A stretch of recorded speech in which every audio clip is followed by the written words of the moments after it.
So Finn and I were called to a suspicious incident where people had made off out the back of an address. Finn stopped him just as he was climbing over a fence. We thought he had a baton with him. Turns out it wasn't a baton, it was the biggest knife I'd ever seen, and at that point he thrust forward with his weapon and put the knife that he was in possession of in Finn's chest completely, as far as it would go. Once he'd settled back and pulled the knife out of Finn's chest, he then went to stab me. Finn wasn't having any of that. He got in the way of the knife and effectively stopped me from receiving very serious injuries. What we don't know is what would have happened if Finn hadn't done what he had done. Worst case scenario, the gentleman who's now being prosecuted for offences against Finn and Dave could be being prosecuted for the offence of murder. He could have killed Dave had Finn not been there to stop him. My physical injuries were nothing compared to his, but my injuries were all up here. And he really helped me through all of that. And if anything, I'd say our bond has increased.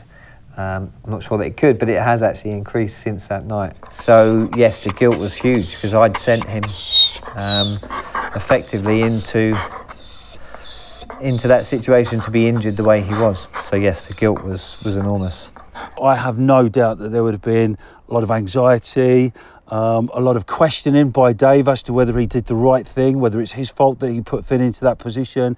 And I absolutely guarantee that there would have been some tears as well. By the time we got to the vet, our normally pristine white van was covered almost completely with his blood inside. And he went into surgery at 11. He came out of surgery at 3. It was a 4-hour operation. He then stayed in the vets until the Saturday morning. He then came home and his recovery then sort of started. Currently in the UK, our laws are so far behind the rest of the world. We portray ourselves as a nation of animal lovers, but clearly in this case we are letting down and failing service animals. These attacks are happening daily and nothing gets done about it. What more serious injury could he have suffered, and yet the perpetrator gets away, effectively scot-free?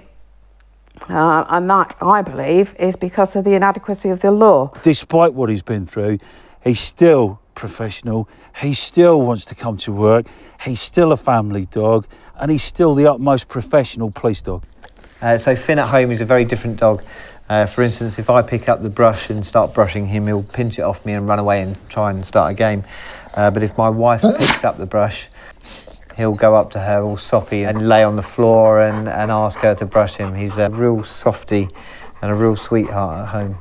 To see the size of the knife that came out of his chest and the fact that he didn't give up fighting, that he stayed there until the job was done, and made sure that I was okay, that's the reason for me that he's my hero.